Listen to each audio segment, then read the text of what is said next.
అందరికీ నమస్కారం. సంతోషం ఫిల్మ్ న్యూస్కి స్వాగతం. ఈరోజు సినిమా విషయాలు తెలుసుకునే ముందు సంతోషం సురేష్ యూట్యూబ్ ఛానల్ని, సంతోషం అప్డేట్స్ యూట్యూబ్ ఛానల్ని, ఈ రెండు ఛానల్ సబ్స్క్రైబ్ చేసుకోండి. మరి ఈరోజు సినిమా విషయాలు ఏంటో ఇప్పుడు మనం చూసేద్దాం. Dress కట్సీ by KLM fashion mall. 5 ఏళ్ల ఎదురుచూపులకు మరికొన్ని గంటల్లో తెరపడనుంది. అగ్ర కథానాయకుడు పవన్ కళ్యాణ్ హీరోగా నటించిన హరిహర వీరమలు బుధవారం రాత్రి నుంచి ప్రేక్షకులను అలరించనుంది. ఇప్పటికే 2 తెలుగు రాష్ట్రాల్లో టికెట్లు హాట్ కేకుల్లా అమ్ముడుతున్నాయి. అయితే ఓవర్సీస్ లో ఈ సినిమా విడుదల విషయంలో ఇటీవల చిన్న గందరగోళం ఏర్పడిన సంగతి తెలిసిందే. డిజిటల్ ప్రింట్ అందలేదని విదేశీ నిర్మాణ సంస్థ పోస్టు పెట్టింది. దీంతో కొందరు అభిమానులు ఆందోళన చెందారు. తాజాగా లైన్ క్లియర్ అయిందని తెలుపుతూ సదరు సంస్థ పోస్టు పెట్టింది. ఓవర్సీస్ లో అన్ని లొకేషన్లకు ప్రింట్లు వచ్చేశాయని పేర్కొంది. ఈ సినిమా ఫస్ట్ హాఫ్ 1 గంట 26 నిమిషాల 40 సెకండ్లని, సెకండ్ హాఫ్ 1 గంట 18 నిమిషాల 25 సెకండ్లని తెలిపింది. ఈ చిత్రం ప్రదర్శించనున్న థియేటర్లు లిస్టును సోషల్ మీడియాలో షేర్ చేసింది. వీరమల్లు విధ్వంసం చూసేందుకు సిద్ధంగా ఉండాలని తెలిపింది. ప్రజలకు సంపూర్ణంగా సేవ చేయాలంటే రాజకీయ రంగమే సరైన వేదిక అని ప్రముఖ సినీ నటుడు విజయ్ యాంటోనీ అన్నారు. ఆయన కథానాయకుడిగా నటిస్తున్న భద్రకాళి చిత్రం సెప్టెంబర్ 5న విడుదల కానుంది. ఈ సందర్భంగా ఏర్పాటు చేసిన విలేకరుల సమావేశంలో ఆయన పలు ప్రశ్నలకు సమాధానమిచ్చారు. ప్రముఖ నటులు రాజకీయాల్లోకి వస్తున్న నేపథ్యంలో మీ అభిప్రాయం ఏంటని విలేకరి అడిగిన ప్రశ్నకు విజయ్ యాంటోనీ సమాధానమిస్తూ ప్రజలకు సేవ చేయాలనే తలంపుంటే రాజకీయాలు సరైన మార్గం అని అన్నారు. వ్యక్తిగతంగా సేవ చేస్తే పరిమిత సంఖ్యలో ప్రజలకు మాత్రమే సహాయం చేయగలమని, అదే రాజకీయాల్లోకి వస్తే ఒకేసారి ఎంతో మందికి మేలు చేయవచ్చని ఆయన పేర్కొన్నారు. ప్రజాసేవ చేయాలనే ఆసక్తి ఉన్న ఎవరైనా రాజకీయాల్లోకి వెళ్లవచ్చని తెలిపారు. అయితే తనకు రాజకీయ రంగంపై ఆసక్తి లేదని ఆయన స్పష్టం చేశారు. విజయ్ గారు, నేను వచ్చేటప్పటికి అందరూ గన్తో ఒకరు షూట్ చేసుకుంటూ ఉన్నారు. Yes, I forgot to shoot you. Sorry, sir. Do you have gun with you? కాదు, Finally. కాదని Normal gun is enough. Sorry, is my friend. Hello bullet పెట్టి షూట్ చేస్తేనే ఒప్పుకుంటాం. Without bullet no shooting. ఓ పనే 10 points వేసేయండి. Then express me success meet I will use bullet, sir. Yes, sir. Rubber bullet, okay? Rubber bullet. Okay. Sir, it's a small gun. My friend, sir. He's my friend. See, please. My friend, please. My friend only. ఏదో పెట్టాడు, రాజేష్ గారు ఏదో పెట్టాడు. Okay.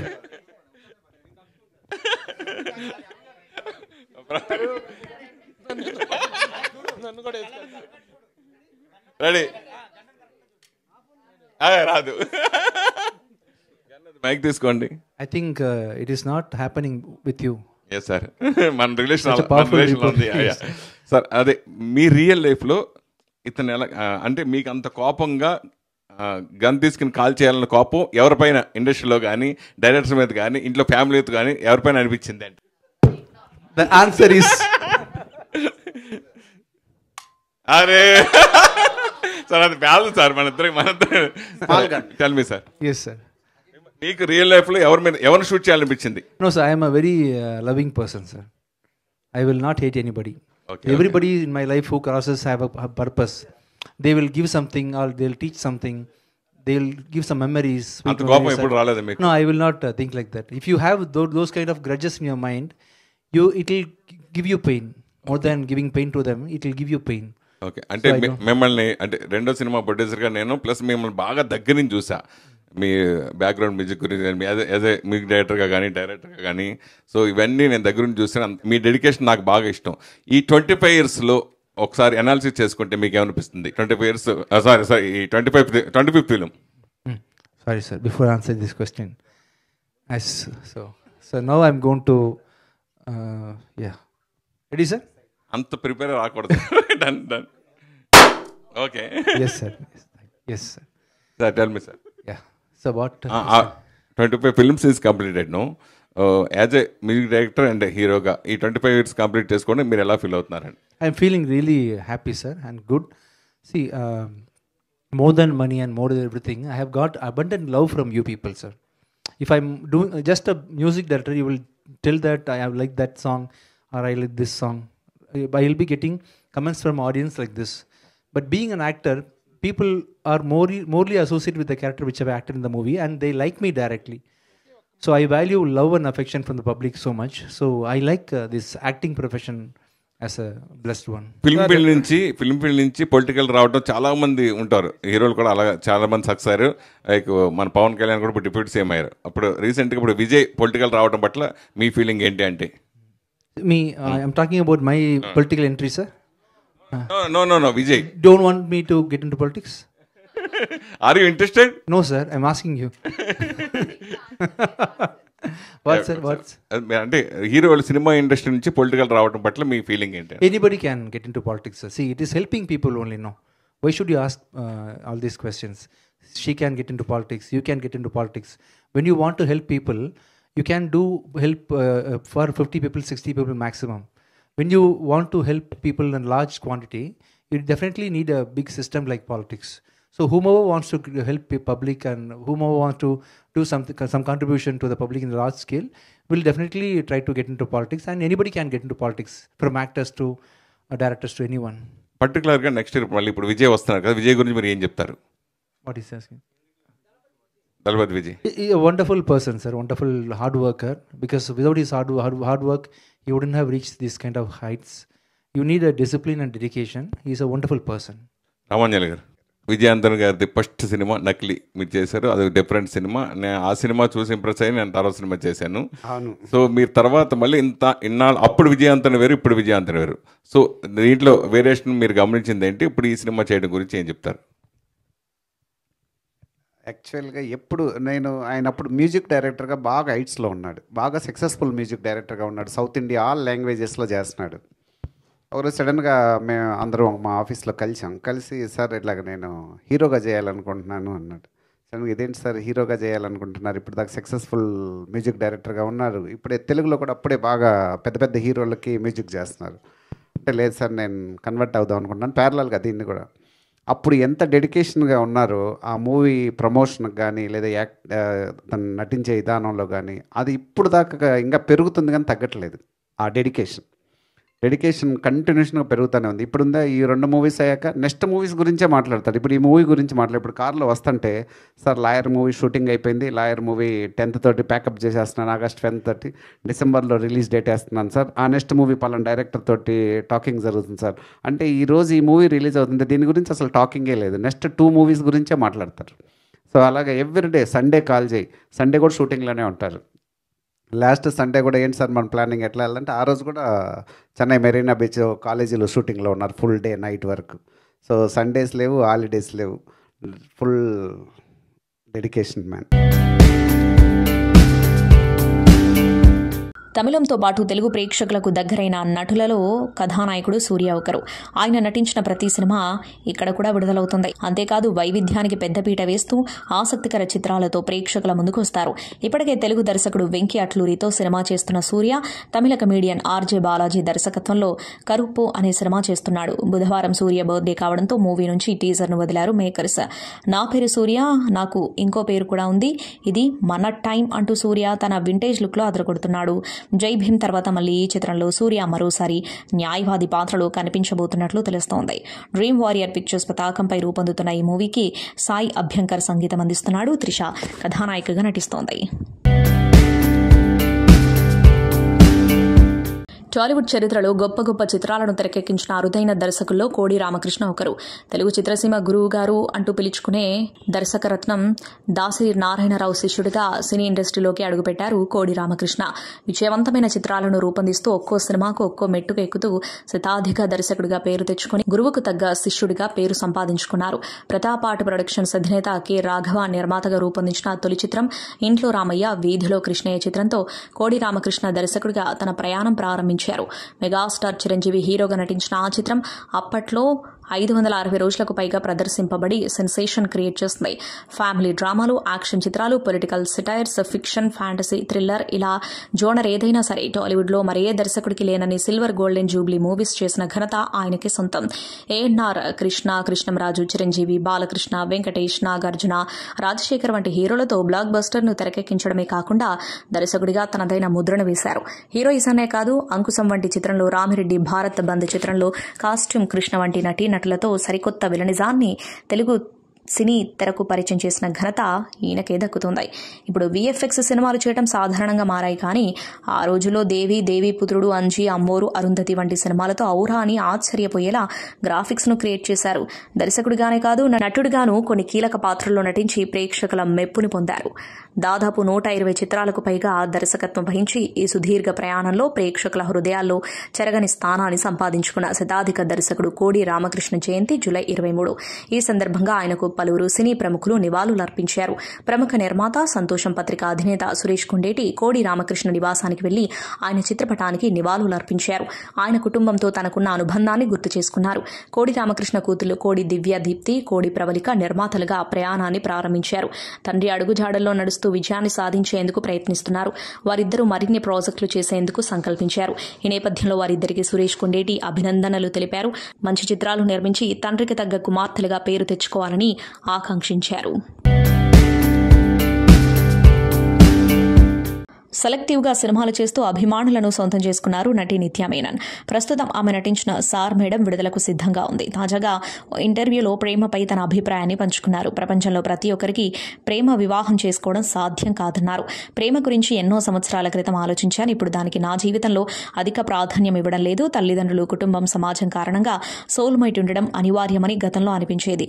అతన్ని వెతికిన సందర్భాలు ఉన్నాయి. అయితే మనం వేరే రకంగా కూడా జీవితాన్ని ఆనందించవచ్చని తర్వాత అర్థం చేసుకున్నాను. ప్రతి ఒక్కరికి ప్రేమించిన వ్యక్తిని జీవిత భాగస్వామిగా చేసుకోవడం సాధ్యం కాదు కదా. రతన్ టాటా కూడా వివాహం చేసుకోలేదు. పెళ్లనేది జీవితంలో ఒక భాగం మాత్రమే.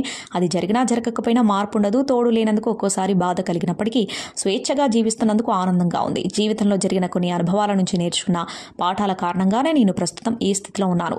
ఏది జరిగినా మన మంచికి అనుకుని ముందుకు సాగాలి అని నిత్యా మేనన్ తెలిపారు. బాలీవుడ్ సీనియర్ నిర్మాత అతిలోక సుందరి శ్రీదేవి భర్త బోనీ కపూర్ తన న్యూ లుక్తో అందరినీ ఆశ్చర్యపరిచారు. ఒకప్పుడు భారీ కాయంతో కనిపించిన ఆయన ఇప్పుడు ఒకసారిగా స్లిమ్గా మారిపోయారు. ఏకంగా 25 కేజీల బరువు తగ్గడం వెనక తన కఠినమైన ఆహార నియమాలే కారణమని బోనీ తెలిపారు.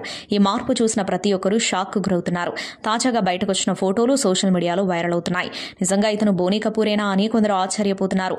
ఆర్ మాధవన్ తరహాలోనే బోనీ కూడా జిమ్కు వెళ్లకుండా కేవలం డైట్తోనే బరువు తగ్గిన వారిలో ఒకరిగా నిలిచారు. మాధవన్ ఆ మధ్య మాట్లాడుతూ సరైన ఆహార నియమాలతో బరువు తగ్గొచ్చని చెప్పారు. ఇప్పుడు దానిని బోనీ చేసి చూపించారు. ఇక బోనీ కపూర్ డైట్ ప్లాన్ గురించి చెబుతూ ఉదయం అల్పాహారంలో పండ్లు, పండ్ల రసాలు, జవర్ రోటీ మాత్రమే తీసుకున్నాను. మధ్యాహ్నం, రాత్రి భోజనాల్లో సలాడ్లు, సూపులు వంటి తేలికపాటి ఆహారం తీసుకున్నట్లు చెప్పారు. ముఖ్యంగా కార్బోహైడ్రేట్లు తక్కువగా ఉండే ఆహారమే తీసుకున్నానన్నారు. అనవసరమైన విందులు, ఫంక్షన్స్ వంటివి పూర్తిగా వదిలేశానని చెప్పారు. ఈ మార్పు వెనుక ఎలాంటి మాయా, ప్రత్యేక ట్రైనింగ్ ఏమీ లేదు. కేవలం డెడికేషన్, ఆత్మనిర్భరం మాత్రమే ఉన్నాయంటూ బోనీ స్పష్టం చేశారు. ఇది పూర్తిగా సహజమైన మార్పు అని, దీనికోసం జిమ్ అవసరం లేదని తెలిపారు. సినీ పరిశ్రమలో పని గంటలపై జరుగుతున్న చర్చ ప్రస్తుతం హాట్ టాపిక్ గా మారిన విషయం తెలిసిందే. ఈ నేపథ్యంలో ప్రముఖ నటి విద్యా బాలన్ ఈ అంశంపై తన అభిప్రాయాలను పంచుకున్నారు. ముఖ్యంగా ఇటీవల నటి దీపిక పదుకొనే, దర్శకుడు సందీప్ రెడ్డి వంగాల మధ్య స్పిరిట్ సినిమా విషయంలో తలెత్తిన వివాదం నేపథ్యంలో విద్యా బాలన్ చేసిన వ్యాఖ్యలు మరింత ఆసక్తిని రేకెత్తిస్తున్నాయి. తాజాగా ది హాలీవుడ్ రిపోర్టర్ ఇండియాకి ఇచ్చిన ఇంటర్వ్యూలో విద్యా బాలన్ మాట్లాడుతూ, పరిశ్రమలో కొత్తగా తల్లైన హీరోయిన్లకు లేదా ఇతర రంగాలలో చేసే ఆడవారికి సౌకర్యవంతమైన తక్కువ పని గంటలు ఉండాల్సిన అవసరం ఎంతో ఉంది. దీనివల్ల తల్లి బిడ్డతో గడపడంతో పాటు తనను తాను మేనేజ్ చేసుకుంటుందని విద్య చెప్పుకొచ్చింది. అలాగే ఇటీవల పరిశ్రమలో తక్కువ పని గంటలు, అనుకూలమైన వర్కింగ్ అవర్స్ కావాలని కోరుతున్నారు. ఇది కూడా సరైనదే అని అనుకుంటున్నాను. అయితే నా విషయంలో నేను చేసే సినిమాలకు 8 గంటలు మాత్రమే షూట్ చేయలేము. నేను ఇప్పుడు తల్లిని కాదు కాబట్టి నాకు 12 గంటల షిఫ్ట్ చేయడానికి అభ్యంతరం లేదు. ఇప్పుడు ప్రపంచంలో ఎక్కడ షూటింగ్ చేసినా నేను జాయిన్ అవుతానంటూ విద్య ఇంటర్వ్యూలో తెలిపింది. పవన్ కళ్యాణ్ నటిస్తున్న హరిహర వీరమల్లు చిత్రం విజయవంతం కావడానికి జనసేన కార్యకర్తలందరూ కృషి చేయాలని జనసేన ఎమ్మెల్సీ జయమంగళ వెంకటరమణ పిలుపునిచ్చారు. ఈ సందర్భంగా ఆయన మీడియాతో మాట్లాడుతూ, పవన్ కళ్యాణ్ ఎప్పుడూ లాభాపేక్షతో సినిమాలు చేయరని, హరిహర వీరమల్లు అనేది ఒక చారిత్రాత్మక చిత్రమని, ఈ సినిమాలోని సందేశాన్ని జనసేన కార్యకర్తలు ప్రజలకు విస్తృతంగా చేరవేయాలని జయమంగళ వెంకటరమణ స్పష్టం చేశారు. అంతేకాకుండా జూలై 23వ తేదీన రాత్రి జరిగే ప్రీమియర్ షోతో పాటు జూలై 24వ తేదీన టికెట్లు దొరకని అభిమానులకు మనం తగిన సౌకర్యాలను కల్పించాలంటూ వెంకటరమణ తెలిపారు. కాగా ఇందుకు సంబంధించిన వార్తలు ప్రస్తుతం వైరల్ గా మారాయి. సూపర్ స్టార్ రజనీకాంత్ అభిమానులు ఎప్పుడెప్పుడా అని ఎదురుచూసిన కూలీ చిత్రం నుంచి తాజాగా పవర్ హౌస్ అనే 3వ పాట విడుదలైంది. ఈ పాట లిరికల్ వీడియోను హైదరాబాద్ లో జరిగిన ఓ ప్రత్యేక కార్యక్రమంలో గ్రాండ్ గా విడుదల చేశారు మేకర్స్. ఈ పవర్ హౌస్ పాటకు అనిరుద్ధ్ రవిచందర్ సంగీతం అందించడమే కాకుండా అరిహుతో కలిసి ఆలపించారు. మాస్ బీట్స్, ర్యాప్ స్టైల్తో ఈ పాట శ్రోతలను ఉర్రూతలూగిస్తోంది. విడుదలైన కొద్ది గంటల్లోనే యూట్యూబ్ లో మిలియన్ల వ్యూస్ సాధించి చర్ట్ బస్టర్ గా నిలిచింది. ఇప్పటికే ఈ సినిమా నుండి చికిటు, మోనికా అనే 2 పాటలు విడుదలై సూపర్ రెస్పాన్స్ తెచ్చుకున్నాయి. హనుమాన్ సినిమాతో పాన్ ఇండియా ఇమేజ్ సొంతం చేసుకున్నాడు యువ నటుడు తేజ సజ్జా. ఈ టాలెంటెడ్ యాక్టర్ హీరోగా నటిస్తున్న మరో pan India adventurous movie Mirai. Karthik Ghattamaneni దర్శకత్వం వహిస్తున్న ఈ మూవీలో ఢిల్లీ భామ Ritika Nayak female lead role నటిస్తోంది. మంచు మనోజ్ కీలక పాత్ర పోషిస్తున్నారు. సినిమా కోసం ఎదురు చూస్తున్న వారి కోసం మ్యూజికల్ అప్డేట్ అందించారు. ఈ మూవీ ఫస్ట్ సింగిల్ వైబ్ ఉంది అప్డేట్ అందించారు. వైబ్ ఉంది అంటూ సాగే మెలోడీ ట్రాక్ను జూలై 26న తెలుగుతో పాటు పలు ప్రధాన భాషల్లో విడుదల చేయనున్నట్టు ప్రకటించారు. భారతదేశంలో మీటూ ఉద్యమానికి బాటలు వేసిన బాలీవుడ్ నటి తనుశ్రీ దత్తా తన సొంత ఇంట్లోనే గత 6 ఏళ్లుగా వేధింపులకు గురవుతున్నారు. ఈ విషయాన్ని ఆమె కన్నీటి పర్యంతమవుతూ వెల్లడించారు. ఇన్స్టాగ్రామ్లో షేర్ చేసిన ఓ భావోద్వేగ వీడియోలో ఆమె సాయం కోసం వేడుకున్నారు. త్వరలో పోలీసులకు ఫిర్యాదు చేయనున్నట్టు తెలిపారు. నేను ఈ వేధింపులతో విసిగిపోయాను. ఇది 2018 నుంచి కొనసాగుతుంది. నాకు సాయం చేయాలని పోలీసులను కోరాను. ఎవరైనా నాకు సహాయం చేయండి అని ఆమె తన వీడియో క్యాప్షన్లో రాసుకొచ్చారు. వీడియోలో తనుశ్రీ దత్తా ఆవేదనతో మాట్లాడుతూ నా సొంత ఇంట్లో నన్ను వేధిస్తున్నారు. నేను పోలీసులకు కాల్ చేశాను. వారు నన్ను స్టేషన్కు వచ్చి ఫిర్యాదు చేయమన్నారు. బహుశా రేపు లేదా ఎల్లుండి వెళ్తాను. నా ఆరోగ్యం అస్సలు బాలేదు. గత 4-5 సంవత్సరాలుగా నన్ను తీవ్రంగా వేధించారు అని పిలిపించారు. తన ఆరోగ్యం క్షీణించిందని వివరించారు. నా ఇంట్లో పని మనిషిని కూడా పెట్టుకోలేను. కొందరు పని మనిషిలా వచ్చి నా వస్తువులు దొంగలించారు. నేనే అన్ని పనులు చేసుకోవాల్సి వస్తుంది అని ఆమె తన కష్టాలను వెల్లడించారు. ఏ ఇండస్ట్రీలో తీసుకున్నా సరే ప్రస్తుతం విలేజ్ బ్యాక్ డ్రాప్ స్టోరీల ట్రెండ్ నడుస్తోంది. తెలుగులోనూ రీసెంట్ టైంలో అలా పలు సినిమాలు వస్తున్నాయి. ఇప్పుడు village story horror comedy miss చేసి తీసిన కన్నడ చిత్రం సూ ఫ్రమ్ సో ఈ నెల 25న అంటే శుక్రవారం థియేటర్లలోకి రాబోతున్న ఈ మూవీ సంగతి ఏంటి, ట్రైలర్ ఎలా ఉందనేది ఇప్పుడు చూద్దాం. కాంతార సినిమాలో హీరో రిషబ్ శెట్టి ఫ్రెండ్ పాత్రలు చేసిన నటులు ఈ మూవీలోనూ నటించారు. రిషబ్ శెట్టి ఫ్రెండ్ రాజ్ బి శెట్టి దీన్ని నిర్మించారు. సూ ఫ్రమ్ సో విషయానికొస్తే కర్ణాటకలోని తీర ప్రాంతానికి చెందిన ఓ పల్లెటూరులో అందరూ సంతోషంగా బతుకుతున్నారు. అంతా బాగానే ఉందనుకునే టైంలో ఓ దెయ్యం ఆ ఊరికి వస్తుంది. అందరినీ భయపెడుతూ ఉంటుంది. ఇంతకీ ఆ దెయ్యం ఎవరు, ఇక్కడికి ఎందుకు వచ్చిందనేది మిగతా స్టోరీలో కనిపిస్తోంది. ట్రైలర్ అయితే ప్రామిసింగ్ గా కనిపించింది. AP deputy CM Pawan Kalyan నటించిన హరిహర వీరమల్లు సినిమాపై మంత్రి నారా లోకేష్ ఎక్స్లో పోస్ట్ చేశారు. మా పవన్ అన్న సినిమా విడుదల సందర్భంగా చిత్ర నిర్మాణంలో పాలు పంచుకున్న బృందానికి అభినందనలు. పవర్ స్టార్ అభిమానులాగే నేను సినిమా ఎప్పుడెప్పుడు చూద్దామా అని ఎదురుచూస్తున్నారు. పవన్ అన్న ఆయన సినిమాలు స్వాగ్ నాకు చాలా చాలా ఇష్టం. పవర్ స్టార్ పవర్ఫుల్ పర్ఫార్మెన్స్ తో హరిహర వీరమల్లు అద్భుత విజయం సాధించాలని మనస్ఫూర్తిగా కోరుకుంటున్నాను అని లోకేష్ తెలిపారు. మరాఠా చక్రవర్తి ఛత్రపతి శివాజీ మహారాజు బయోపిక్ లో బాలీవుడ్ నటుడు షాహిద్ కపూర్ నటించబోతున్నట్లు వార్తలొచ్చిన విషయం తెలిసిందే. ఈ ప్రాజెక్టు అమిత్ రాయ్ దర్శకత్వం వహించబోతున్నట్లు బాలీవుడ్ మీడియాలో పలు కథనాలు వెల్లడయ్యాయి. అయితే తాజాగా ఈ ప్రాజెక్టు రద్దయినట్లు దర్శకుడు అమిత్ రాయ్ ప్రకటించాడు. ఈ ప్రాజెక్టు నిలిచిపోవడానికి గల ఖచ్చితమైన కారణాలను ఆయన వెల్లడించినప్పటికీ బాలీవుడ్ పరిశ్రమపై తన అసంతృప్తిని వ్యక్తం చేశారు. ఈ పరిశ్రమ క్రూరమైందని విమర్శించారు. పరిశ్రమలో జరిగిన అనుభవం తనకు ఒక పాఠం నేర్పించిందని, అందుకే తన తదుపరి చిత్రాన్ని తానే నిర్మించుకోవాలని నిర్ణయించుకున్నారని అమిత్ రాయ్ తెలిపారు. ఈ మధ్యకాలంలో ఎక్కడ చూసినా జానపద గీతాల జాతర నడుస్తోంది. ఇటు సినిమాలలో అటు ప్రైవేట్ ఆల్బమ్స్ లో జానపద గీతాల జోరు సాగుతోంది. అప్పుడెప్పుడు బుల్లెట్ బండి సాంగ్ చాలా పాపులర్ అయింది. ఏ ఫంక్షన్ లో ఏ స్టేజ్ పై చూసినా ఈ సాంగ్ మారుమరుగింది. ఇక ఇప్పుడు రాను బొంబాయికి రాను అనే పాట దూసుకుపోతుంది. ఈ సంచలనానికి సందడికి కారకుడు రాము రాథోడ్ అనే ఓ కుర్రాడు. ఓ మారుమూల గ్రామంలో సాధారణ కుటుంబంలో జన్మించిన రాము రాథోడ్ యూట్యూబర్ గా తన ప్రయాణాన్ని కొనసాగిస్తున్నాడు. ఆయన చేసిన రాను బొంబాయికి రాను సాంగ్ యూట్యూబ్ నుంచి ₹1 కోటి తెచ్చింది. దాంతో ఇప్పుడు చాలా మంది ఇలా ప్రైవేట్ సాంగ్స్ చేసే పనిలో పడ్డారు. ఊరు దాటకుండా ప్రపంచాన్ని ఊపేయొచ్చని నిరూపించిన రాము రాథోడ్ తాజాగా ఆర్టీవీకి ఇచ్చిన ఇంటర్వ్యూలో మాట్లాడాడు. రాను బొంబాయికి రాను అనే పాట కోసం మేము చాలా కష్టపడ్డాం, ఖర్చు చేశాం. ఆ సాంగ్ అంతగా వైరల్ అయిందంటే దానికి అంత దమ్ముంది. మేము పెట్టిన పెట్టుబడికి తగిన ఫలితం దక్కినందుకు హ్యాపీగా ఉంది అని అన్నారు. యండమూరి వీరేంద్రనాథ్ తెలుగు నవల సాహిత్యాన్ని కొత్త ఉత్సాహంతో పరుగులు తీయించిన రచయిత. ఆయన పుస్తకాలు ఎంతో మందిని ఆలోచింపజేశాయి. ఆయన రాసిన అనేక నవలలు ఆ తర్వాత కాలంలో సినిమాలుగా వచ్చాయి, విజయాలను సాధించాయి. అలాంటి యండమూరి తాజాగా ఇచ్చిన ఇంటర్వ్యూలో అనేక విషయాల గురించి ప్రస్తావించారు. మొదట్లో నేను నాటకాలు రాసేవాడిని, ఆ తర్వాత నవల సాహిత్యం వైపు వచ్చాను. నవలలు ఎక్కువగా చదువుతున్నారని తెలిసి అవే రాయడం మొదలుపెట్టాను. నేను పోటీ అనుకున్న వారు విమర్శలు చేశారు, అవి నేను పట్టించుకోలేదు. నేను రాసిన నవలను సినిమాలుగా తీశారు. సినిమాకి కూడా నేనే రాస్తాను అని నేను ఎవరిని అడగలేదు. నా నవలకు ఇవ్వవలసిన డబ్బులు ఇచ్చేసిన తర్వాత మిగతా విషయాలలో నేను జోక్యం చేసుకునేవాడిని కాదు అని అన్నారు. నా నవలలు సినిమాలుగా వచ్చినప్పుడు నేను చూసేవాడిని. ఏ సినిమా విషయంలోనూ అసంతృప్తి అనిపించలేదు. ఎందుకంటే సినిమాను సినిమాగానే తీయాలి. ఆ విషయం కోదండరామిరెడ్డి గారికి, రాఘవేంద్రరావు గారికి బాగా తెలుసు. అప్పట్లో కథ ఒకరు, స్క్రీన్ ప్లే ఒకరు, సంభాషణలు ఒకరు రాసేవారు. అలా ఎవరి పని వాళ్ళు చేసేవాళ్ళం. ఇప్పటి మాదిరిగా దర్శకుడే అన్నీ చేసేయడం అప్పుడు ఉండేది కాదు అని చెప్పారు. హాలీవుడ్ నుంచి వచ్చిన స్పోర్ట్స్ యాక్షన్ డ్రామా చిత్రం F1 ఇండియన్ బాక్సాఫీస్ వద్ద దూసుకుపోతుంది. ఫార్ములా 1 రేసింగ్ ఆధారంగా తెరకెక్కిన ఈ చిత్రం ప్రపంచవ్యాప్తంగా జూన్ 27న ప్రేక్షకుల ముందుకొచ్చింది. బ్రాడ్ పిట్ ప్రధాన పాత్రలో నటించిన ఈ చిత్రంలో డామ్సన్ ఇడ్రీస్, కెరీ కాండన్, జావియర్ బార్డెమ్, టోబియాస్ మెంజిస్, సారా నైల్స్, కిమ్ బోర్నియా, సామ్సన్ కాయో తదితరులు కీలక పాత్రల్లో నటించారు. అయితే ఈ సినిమాకు విడుదలైన రోజు నుంచే ఇండియాలో విపరీతమైన క్రేజ్ లభించింది.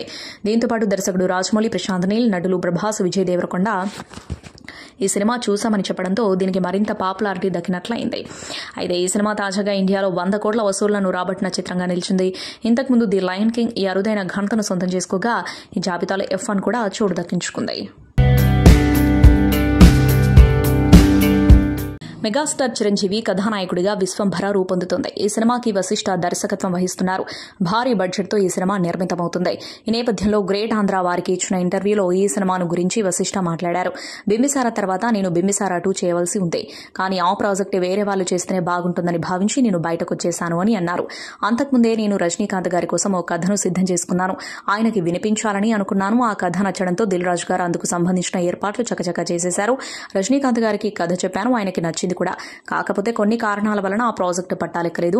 అలాంటి పరిస్థితుల్లోనే చిరంజీవి గారికి కథని వినిపించే ఛాన్స్ వచ్చింది అని చెప్పారు. నేను ఎంతగానో అభిమానించే మెగాస్టార్ ముందు కూర్చున్నాను అనే ఆలోచన నన్ను ఉక్కిరిబిక్కిరి చేసింది. బెరుకుగా భయంగా మాత్రం అనిపించలేదు. ఎందుకంటే చిరంజీవి గారు ఆ ఫ్రీడమ్ ఇస్తారు. అలాగని చెప్పి చిరంజీవి గారి కళ్ళలోకి చూస్తూ కథ చెప్పడం కూడా అంత తేలికైన విషయం ఏమీ కాదు. కథ విన్న తర్వాత తన నిర్ణయాన్ని చెప్పడానికి ఆయన ఎక్కువ సమయం తీసుకోరు. ఈ సినిమా చేస్తున్నామని చెప్పగానే ఆ ఆశ్చర్యం నుంచి తేరుకోవడానికి నాకు చాలా సమయం పట్టింది అని అన్నారు. అడవిశేషం మృణాల్ ఠాగూర్ జంటగా నటిస్తున్న crazy action thriller dacoit shooting లో అపశృతి చోటు చేసుకుంది. హైదరాబాద్ లో జరుగుతున్న ఆ చిత్ర షూటింగ్ లో అనుకోని ఘటన చోటు చేసుకోవడంతో ప్రధాన నటులు 2 గాయపడ్డారు. అదృష్టవశాత్తు వారిద్దరికీ స్వల్ప గాయాలే అయ్యాయని సమాచారం. ఈ సినిమాకి షానిల్ డియో దర్శకత్వం వహిస్తున్నారు. ఇటీవల జరిగిన యాక్షన్ సీక్వెన్స్ లో స్టంట్ సన్నివేశం సమయంలో అడవిశేషం మృణాల్ అనుకోకుండా కింద పడిపోయారు. ఈ ఘటనలో ఇద్దరికీ గాయాలైనప్పటికీ పెద్దగా గాయాలు కాకపోవడంతో అంతా ఊపిరి పీల్చుకున్నారు. సెట్లోనే ప్రాథమిక చికిత్స అందించినట్టుగా తెలుస్తోంది. ఈ మధ్యకాలంలో ఎంత పెద్ద సినిమా అయినా నెల దాటగానే ఓటీటీ ట్రాక్ పైకొచ్చేస్తుంది. కొన్ని సినిమాలు నెల కూడా పూర్తి కాకముందే ఓటీటీ ప్రేక్షకులను పలకరిస్తున్నాయి. అయితే ఒక మలయాళ సినిమా మాత్రం 6 ఏళ్ల తర్వాత ఓటీటీ సెంటర్కి వచ్చేస్తుంది. ఆ సినిమా పేరే Ittymaani, made in China. Mohan Lal కథానాయకుడిగా నటించిన సినిమా ఇదే. జిబీ జోజు దర్శకత్వం వహించిన ఈ సినిమాలో మోహన్ లాల్ కథానాయకుడిగా నటించగా ఇతర ముఖ్యమైన పాత్రలలో రాధిక, హనీరాజ్, సిద్దికి కనిపించనున్నారు. సెప్టెంబర్ 6వ తేదీన 2019లో ఈ సినిమాను విడుదల చేశారు. 12 కోట్లతో నిర్మించిన ఈ సినిమా 35 కోట్లకు పైగా వసూలు చేస్తుంది. అలాంటి ఈ సినిమా ఇప్పుడు ఓటీటీ ద్వారా తెలుగు ప్రేక్షకుల ముందుకు రానుంది. ఈటీవీ విన్ వారు ఈ సినిమా స్ట్రీమింగ్ హక్కులను దక్కించుకున్నారు. ఈ నెల 24వ తేదీ నుంచి స్ట్రీమింగ్ చేయనున్నట్టుగా అధికారికంగా ప్రకటించారు. సంతోషం సురేష్ యూట్యూబ్ ఛానల్ ద్వారా ఎక్స్క్లూజివ్ ఇంటర్వ్యూని, ఎక్స్క్లూజివ్ లైవ్ షోస్ని, ఎప్పటికప్పుడు కొత్త విశేషాలు మీకు అందించడం జరుగుతుంది. మీ మొబైల్ని యూట్యూబ్కి వెళ్ళి సంతోషం సురేష్ అని టైప్ చేయండి. అలాగే సంతోషం అప్డేట్స్ అని టైప్ చేయండి. ఈ 2 ఛానల్ సబ్స్క్రైబ్ చేసుకోండి. ఇప్పుడు అప్డేట్స్ చూసేయండి. Thank you. Dress కట్సీ by KLM fashion mall.